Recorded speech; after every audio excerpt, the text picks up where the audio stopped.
Welcome. Today we're diving into the fascinating world of externalities in economics. Externalities are the hidden side effects or consequences of economic activities that affect third parties who did not choose to be involved.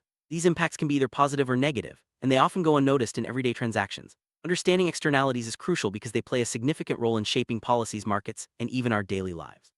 As we journey through this topic, we'll explore real-world examples, the difference between positive and negative externalities, and how governments and societies try to address them. Let's start by breaking down what externalities really mean.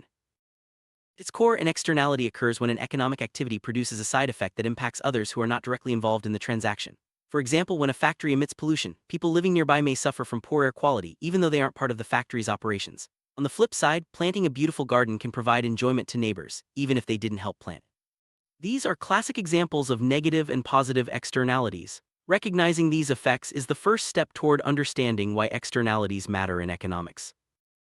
Negative externalities are costs imposed on third parties due to someone else's actions. Pollution is a classic example. When a company dumps waste into a river, people downstream may face health risks or lose access to clean water. These costs are not reflected in the price of the company's product, leading to overproduction and social harm. Negative externalities can also include noise from airports, traffic congestion, or secondhand smoke.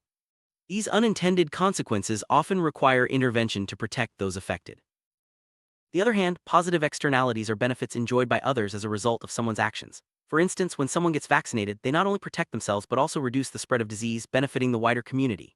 Education is another example. An educated population can lead to a more productive and innovative society, even for those who didn't directly invest in education. Positive externalities often lead to underproduction, as the full benefits aren't captured by the individual or business creating them. Externalities matter because they can lead to market failures. When the true costs or benefits of an activity aren't reflected in market prices, resources may be misallocated. This means society could end up with too much pollution or too little education, for example. Economists and policymakers pay close attention to externalities to design interventions that help align private incentives with social well-being. By understanding externalities, we can better appreciate the need for regulation and public policy. Market failure occurs when the free market fails to allocate resources efficiently, often due to externalities. In these cases, the market price doesn't reflect the true social cost or benefit of a good or service. For example, if a factory pollutes without paying for the damage, the price of its products is artificially low, encouraging overconsumption. Conversely, if the benefits of education aren't fully captured, there may be less investment in schooling than society needs. Recognizing market failures helps us understand why intervention is sometimes necessary. Let's look at some real-world examples of negative externalities. Air pollution from vehicles and factories is a major issue in many cities, causing health problems and environmental damage. Water pollution from industrial waste can harm aquatic life and make water unsafe for drinking. Noise pollution from construction sites or airports can disrupt communities.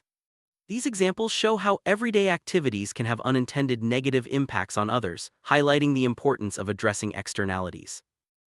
Positive externalities are all around us, even if we don't always notice them. When someone maintains a beautiful garden, neighbors enjoy the view and improve property values. Public art installations can uplift a community's spirit. When people invest in renewable energy, everyone benefits from cleaner air. These examples show how individual actions can create widespread benefits, often without direct compensation for the person responsible. Externalities aren't just abstract concepts, they affect our daily lives. Think about traffic congestion. When too many people drive at the same time, everyone's commute gets longer. Or consider secondhand smoke, which can harm non-smokers in public spaces. Even listening to loud music late at night can disturb neighbors. Recognizing these everyday externalities helps us understand why rules and norms exist to manage shared spaces and resources. Governments play a key role in addressing externalities. Through regulations, taxes, and subsidies, they can help ensure that the costs and benefits of economic activities are shared more fairly. For example, pollution taxes make companies pay for the environmental damage they cause, while subsidies for education encourage more people to attend school. These tools help align private incentives with the public good, making markets work better for everyone. One common way to address negative externalities is through taxes. By imposing a tax on activities that create external costs, like carbon emissions or cigarette smoking, governments can discourage harmful behavior. These taxes raise the cost of producing or consuming goods that generate negative externalities, encouraging people and businesses to find cleaner or safer alternatives. The revenue from these taxes can also fund public services or environmental cleanup efforts. To encourage activities with positive externalities, governments often provide subsidies. For example, subsidies for renewable energy make it more affordable for people and businesses to invest in clean power. Education grants and scholarships help more students attend school, spreading the benefits of education throughout society. By lowering the cost of beneficial activities, subsidies help ensure that society enjoys more of the positive effects these actions create. Regulations and standards are another way to manage externalities. Governments can set limits on pollution, require safety features in products, or mandate noise controls in urban areas. These rules help protect the public from harm and ensure that businesses take responsibility for the side effects of their activities. While regulations can sometimes increase costs, they are essential for safeguarding health, safety, and the environment. Clearly defined property rights can help manage externalities. When people have ownership over resources, they have an incentive to protect and manage them responsibly. For example, if a community owns a forest, they are more likely to prevent overlogging and pollution. Property rights can also make it easier to negotiate solutions when conflicts arise, as parties have a clear stake in the outcome. Coase theorem suggests that if property rights are well-defined and transaction costs are low, private parties can negotiate solutions to externalities without government intervention. For example, if a factory's pollution affects a nearby farmer, the two can reach an agreement that compensates the farmer or reduces pollution. However, in reality, transaction costs and power imbalances often make such negotiations difficult, so government intervention is still often needed. Transaction costs are the expenses involved in making an economic exchange, such as negotiating, enforcing agreements, or gathering information. High transaction costs can make it difficult for private parties to resolve externalities on their own. For instance, if many people are affected by pollution from a single factory, coordinating a solution becomes complex and costly. This is one reason why government intervention is often necessary to address externalities effectively. Public goods like clean air and national defense are closely related to externalities. Because everyone can benefit from them and no one can be excluded, individuals may not have enough incentive to provide or protect these goods. This leads to the free rider problem, where people benefit from others' efforts without contributing themselves. Managing public goods often requires collective action and government involvement to ensure everyone's well-being. Free rider problem occurs when people benefit from a good or service without paying for it, leading to underprovision. For example, if everyone enjoys clean air but only a few pay to reduce pollution, there won't be enough investment in environmental protection. This problem is common with public goods and positive externalities, and it's one reason why governments step in to fund and manage these resources. Externalities can distort market prices, making goods and services either too cheap or too expensive relative to their true social cost or benefit. For example, if pollution isn't priced in, products that harm the environment may be overconsumed. Conversely, if the benefits of education aren't fully valued, there may be less investment in schooling. Correcting these price signals is a key goal of economic policy. Govian taxes are designed to correct negative externalities by making polluters pay for the social costs of their actions.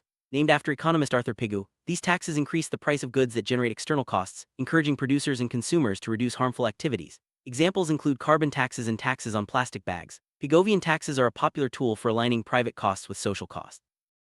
Tradable permits, also known as cap-and-trade systems, are another way to address negative externalities. Governments set a limit on the total amount of pollution allowed and issue permits to polluters. Companies can buy and sell these permits, creating a market for pollution rights. This system provides flexibility and incentives for companies to reduce emissions, as those who pollute less can sell their extra permits for profit.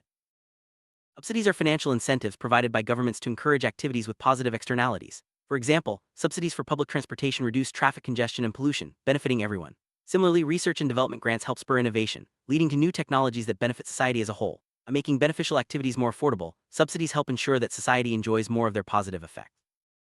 Education is a powerful example of a positive externality. When individuals gain knowledge and skills, they not only improve their own lives but also contribute to a more productive, innovative, and cohesive society. Educated people are more likely to participate in civic life, volunteer, and help others. Because the benefits of education extend beyond the individual, governments often invest heavily in schools and universities. Vaccination is another classic example of a positive externality. When enough people are vaccinated, herd immunity protects even those who can't be vaccinated, such as infants or people with certain medical conditions. This widespread protection reduces the spread of disease and benefits the entire community. Because individuals may not consider these broader benefits, governments often run public vaccination campaigns.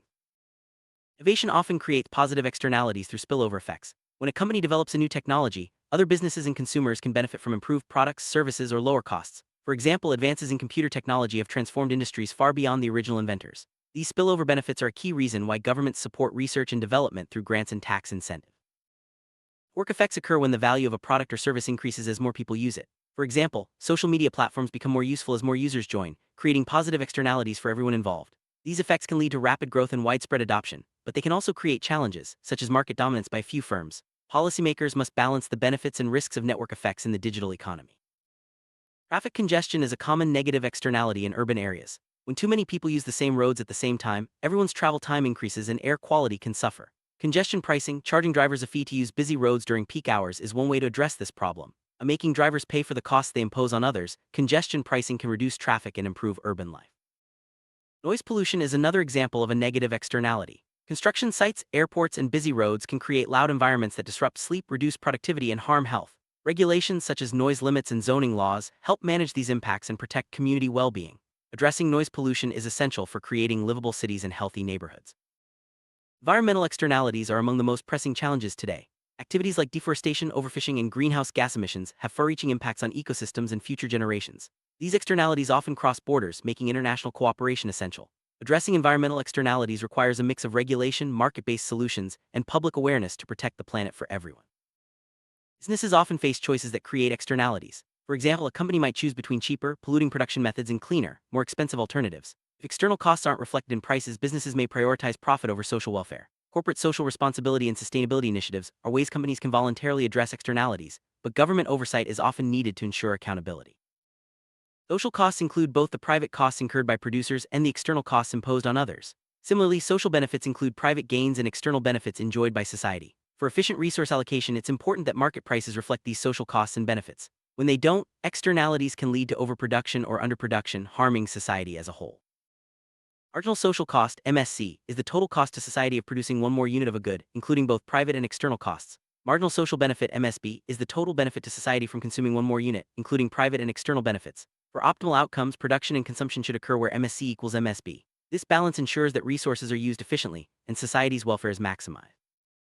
Economists often use graphs to illustrate externalities. For negative externalities, the supply curve based on private costs lies below the true social cost curve.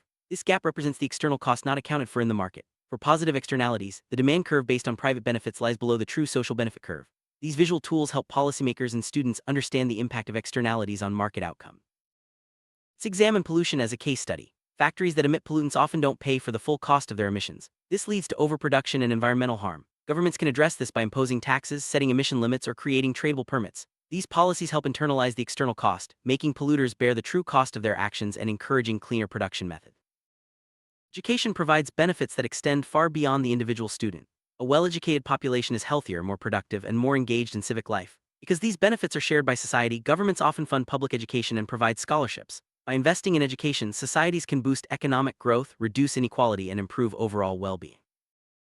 Vaccination campaigns are a prime example of positive externalities in action. When more people are vaccinated, the spread of disease slows, protecting even those who can't be vaccinated. Governments often provide free or low-cost vaccines to maximize these benefits. This approach not only saves lives but also reduces healthcare costs and supports public health. Investing in renewable energy creates positive externalities by reducing pollution and slowing climate change. Governments support these investments through subsidies, tax credits, and research funding. As more people and businesses adopt clean energy, everyone benefits from improved air quality and a healthier environment. This case shows how policy can harness externalities for the greater good. Public transportation reduces traffic congestion, lowers pollution, and makes cities more livable. These positive externalities benefit everyone, not just those who use the service. Governments often subsidize public transit to encourage its use and maximize these benefits. Investing in efficient, accessible transportation systems is a key strategy for sustainable urban development. Smoking creates negative externalities through secondhand smoke, increased healthcare costs, and reduced productivity. To address these costs, governments impose taxes, restrict smoking in public places, and run anti-smoking campaigns. These measures help reduce smoking rates and protect public health, demonstrating how policy can mitigate negative externalities. Littering is a common negative externality that affects public spaces and the environment. When people discard trash carelessly, it creates cleanup costs and harms wildlife. Governments address this through fines, public awareness campaigns, and providing more trash bins. Community cleanup events also help reduce litter and foster a sense of shared responsibility. Urban green spaces like parks and gardens create positive externalities by improving air quality, reducing heat, and providing recreational opportunities. These benefits extend to everyone in the community, not just those who visit the parks. Governments and local organizations invest in green spaces to enhance urban life and promote public health. When companies share technology or open-source software, they create positive externalities by enabling others to innovate and build on their work. This sharing accelerates progress and spreads benefits across industries and communities. Governments and organizations often encourage technology sharing through grants, partnerships, and intellectual property reforms. Addressing externalities isn't always easy. Measuring the true costs and benefits can be complex, and there may be disagreements about the best solutions. Political, economic, and social factors all play a role in shaping policy responses. Despite these challenges, understanding externalities is essential for creating fairer, more efficient markets and societies. As our world becomes more interconnected, externalities will continue to shape economic and social outcomes. New technologies, environmental challenges, and global trade all create new externalities to manage. Policymakers, businesses, and communities must work together to find innovative solutions that balance private interests with the public good. By staying informed and engaged, we can help build a better future for everyone. Wrap up: externalities are the hidden impacts of economic activities that affect others, often without compensation. They can be positive or negative, and they play a major role in shaping markets, policies, and daily life. Addressing externalities requires a mix of government intervention, private action, and community engagement. By understanding and managing externalities, we can create more efficient, equitable, and sustainable societies. Thanks for joining this exploration of externalities in economics.